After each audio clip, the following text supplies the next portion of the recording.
Mic check, mic check. Oh, the mic feels on. Mic check, mic check, mic check. Okay, let's get it. There's something that is annoying me. So we just gonna get rid of it. Alright. Hope you can see me good. You will. Let's go with it.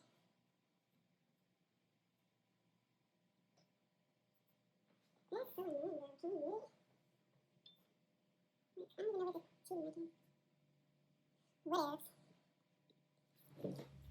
Welcome, hola, what's good? Hey, y'all, hey. You are tuned in to Circle Up with Amanda Heard. What's good, family? Listen, I'm super excited about this season, about the series that we have dived into, Breaking Cycles. I pray that you all have enjoyed the last 2 episodes. For me, I have been listening to them nonstop, and I just feel like there has been cycles that have literally been broken in my life because of applying the very word that was spoken. And so just be encouraged to do the very same thing. Like whenever you hear a good word, whenever you hear a word of inspiration, a word of encouragement, a word that comes with instructions that is designed to help you get to that next level, help you reach your goals, I encourage you to literally apply it to your life. When you apply a spoken word over your life, you will begin to see results. The reason why most of us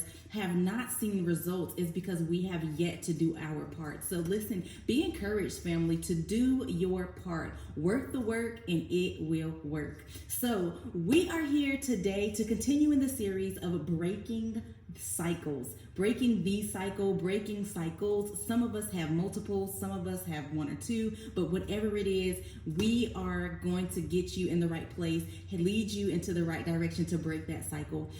Today, I am inspired to talk about breaking the cycle of I can't.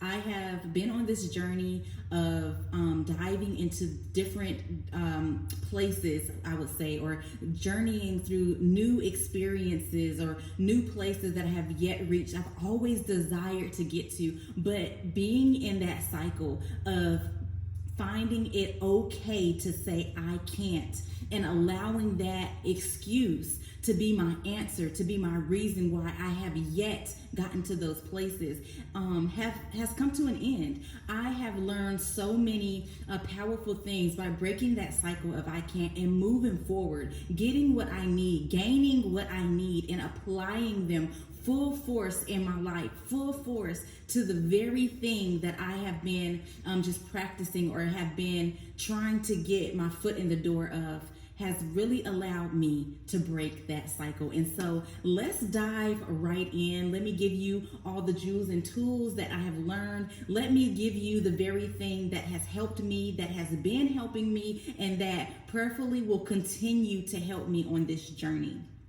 So some of you may be familiar with Habakkuk. If not, it is he was a prophet in the Bible, or is a prophet in the Bible. How do you say it? He's dead and gone, so he was a prophet. However, his book is in the Bible. There we go.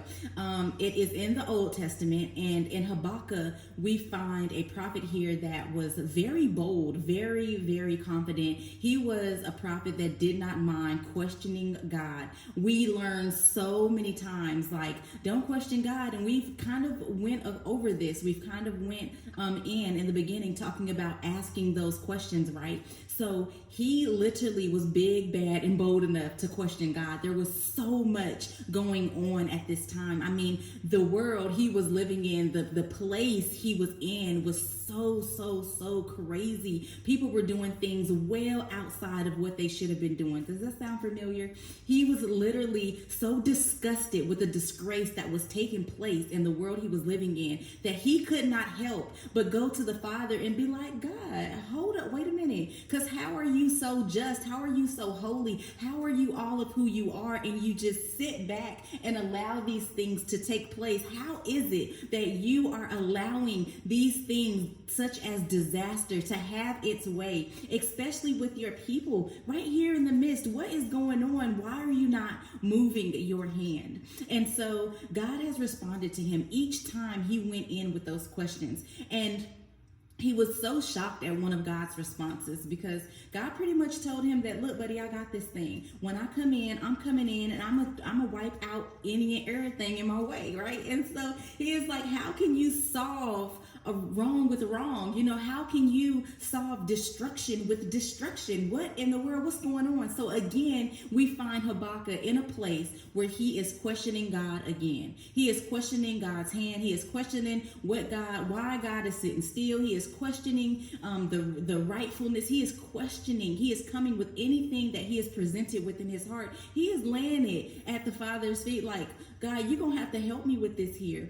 And I find it so interesting that God just continued to give him answer. He continued to give him reason. He continued to lay out the plan for him. And so we find ourselves traveling into one of my favorite parts of Habakkuk, one of my favorite, or it has become my favorite in this last kind of season that I've been in.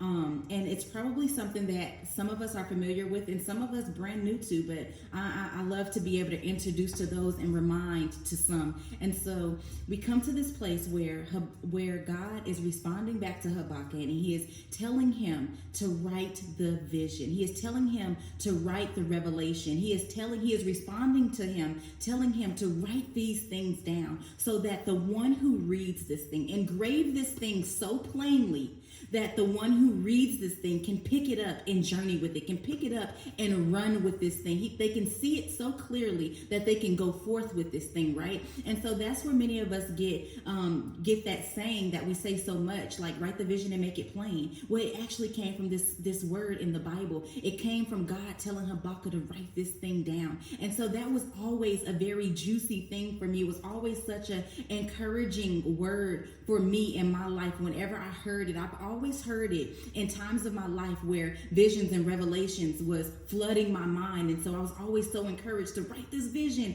write it plain and get it all out on paper so that it can be super plain. However, I never knew that there was a second part to that. And so as I'm reading on and I'm journeying in this new phase of my life, I find that the next part is even more encouraging than that part. God continues on to tell Habakkuk not only to write this vision and make it plain, to engrave it on these tombs and stones and put it so neatly and so formattically in this way that people can take it and journey on with it. But I also want you to take this thing, and I want you to know that it is so. I want you to hold on to it. I want you to know that the thing that is plainly written is something that is surely going to come to pass. So he's giving him all these tight instructions, and he's encouraging him to hold faithful to these things, because as you do, you will surely see them pass. Although it may seem like a delay, although it may seem like it's not coming in the time that you need it to come, that you expect it to come, know without a doubt that I am God of all things. Know without a doubt that I know everything, and it's going to come for sure in its perfect time, the time that only I know that is best, the time that is the most greatest time for it to occur. I have this plan. I know it to be so. You're going to see it through, and I want you to be inspired, and I want you to hold on to my truth. I want you to hold on to the knowing of the knowledge of what I'm giving you. This is a jewel that for sure will continue to carry on through generations, through generations and generations. And we will find later on, as we continue to read and study our Bibles, we will find that not only the importance in holding on to this thing, not only the importance of writing the vision and making it plain is super important, but then we find another verse that begins to tell us that God has his people. He has a people. He has these particular people. He calls them righteous people, those who are doing the things that they were called to do, those that have been set apart and have been following instructions, that the instructions that he has given them, tucked away so neatly that when he releases his hand, when he releases the very thing that he told Habakkuk to write down, the very thing, when he releases, when he makes move on the very thing he spoke about, he has these people covered so that they will not be put to waste, so that they will not fall under the hand of that destruction. And that is just so good all in itself. How are we talking about breaking cycles? How is this going to break a cycle? Just come on, friends, stay with me. I'm telling you, we're going to get there. And so as he has these people tucked away, this is so encouraging. We find Paul, and you can find him in the Bible, beautiful, beautiful story, testimonies, and he wrote multiple letters in the New Testament that really encourage us and keep us in a way that we should live. So be encouraged to read about him and read all his letters. But listen, Paul later on begins to echo this very same truth, this very same thing, right? Throughout the newer generation, he's telling them, listen, you righteous people, God has you set aside. Listen, you righteous people, those that have been called and set apart, those that are doing the will in the work that God has commanded you to, he has you tucked away so that as he responds to the disaster, the disgust, the disgrace that is happening before you, as he moves and begins to clear things out, you will not have to suffer. You will not have to be a part of that. It will not hit you as it hits those. And listen, I tell you all of this good stuff because it's going to tie right on in on how we're going to break these cycles. Listen. So as we find this truth in scripture, the Old Testament, the New Testament, as we find this encouragement, let me allow you a moment of understanding how you can apply this to your life. Listen, there's been some things that I believe God has been speaking to you. There's been some visions, some dreams, and maybe even some plans that you have been taking note on. There's been some things that maybe different times of your life you have seen yourself, like you've actually visioned yourself doing a thing or two. And no matter what that is, no matter what that looks like, it's very personal depending on the individual. But there has been some ideas that you have had that you know couldn't have come from yourself, whether it's a job related, whether it's ministry related, whether it's something about you, your family, such as growing and going into a new place, buying a new home, property, or whatever it looks like, whatever that personal thing is to you. Be encouraged to allow God to be centered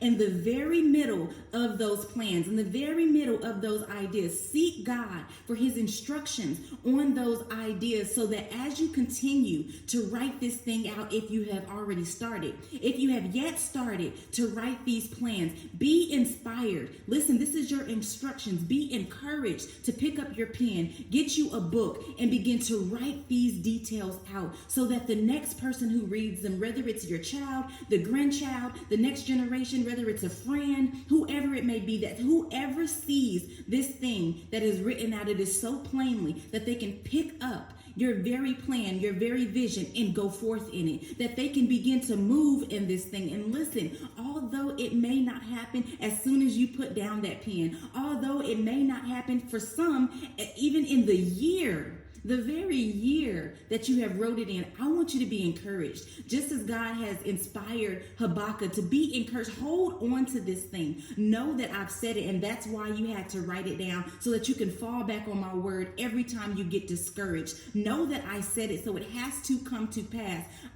He is speaking. He is God, God alone. And something that we can all find truth in is that God's word has never failed. It cannot fail. I speak about this all throughout my podcast, all throughout my journey. I have learned that to be so, that to be truth. If God spoke a thing, it will come to pass. It must come to pass. His words has to manifest. And so just as he's telling us, he's instructing us to write these plans, center him in the midst of them, write them out plain. They're going to come to pass, and you can hold forth. You can hold on to that truth. You can hold on to this knowing that in its right time, in its due time, it shall become what he said it is. It shall become what he spoke about. It shall be, period, right? And so just like we found in verse 4, back in Habakkuk, as we begin to carry out the very things that, y'all hear that tripping. But as he begins to carry out the very things that he spoke about, he left us with this very piece of encouragement where he told us that he had his people tucked away, and that they shall not have to deal with, or they shall not have to be put to shame, or they shall not have to be under the hand of his wrath when he releases. Listen, just like that, he wants you to know that with these plans, he wants you to know that this is why it's important that you center him. As you have centered him in the midst of these plans, as you have tucked away some time to find yourself in prayer with you and him, listen, as you have begun to write down the very things that he is speaking into you, as he is speaking from his spirit to your spirit, you are bleeding these things on paper, and you're waiting patiently with the faith, knowing that he is going to do so, and you are moving in the obedience that he has called you to move, being righteous, being set apart,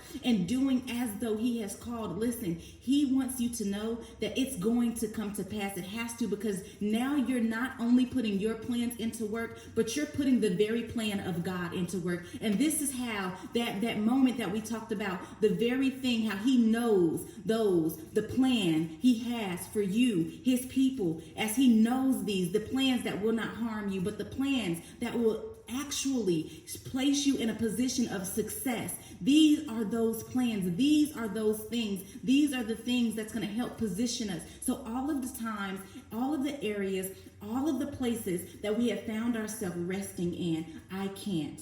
Resting in, I just can't do it. I don't know how to do X, Y, and Z. I see myself doing this thing. I know that there's this great thing out here for me, but I can't do it. I can't do it because I don't have X, Y, and Z, because I didn't come from X, Y, and Z. I can't because I'm not computer savvy. I can't because I didn't finish school. I can't because I can't read, or I can't because I don't have the funds. I can't because whatever your I can't reason is, you have to understand that if you have placed yourself in this very same place that Habakkuk found himself in, if you have placed yourself in this very same position that Habakkuk has come to, where you've questioned God, where you've come to him and you've centered him in the midst of what it is that you see, what it is that you've heard, and he begins to download into you, and you're moving now according to his will, then you can be assured that I can't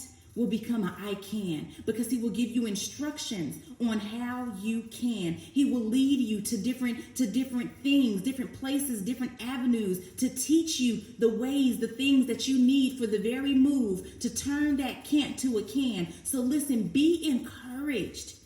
Be encouraged to follow through with the instructions. Be encouraged to seek God on his word. Be encouraged to question God in those trying times and areas of your life where you don't understand, or you don't even have enough to lean into because of where you've been or what you've come from. But listen, be encouraged to know that anything that he is giving you to plan, that you have wrote out in a plainness, in a clear form, and you know that you spent time in prayer, you've centered him in there, that as you wait patiently, surely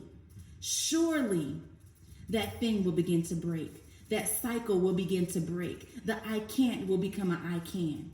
Well, that is literally what I have been putting into practice, and that is literally how I have been seeing success, slowly but surely, in the plans that God has for me. I know that I have still yet to see the very things that he has planned for me, because as I continue to break these cycles, I'm experiencing more and more of the plan. I am tapping into more and more of the vision and the revelation, and I know that because he has done this for me, that he will do it for you. Well, be blessed, guys, and I pray that you take these tools and use them. And yeah, that is all I have for you all today. So love you lots. Can't wait to continue this series next week. And that's it. That's all. Adios, y'all. Bye.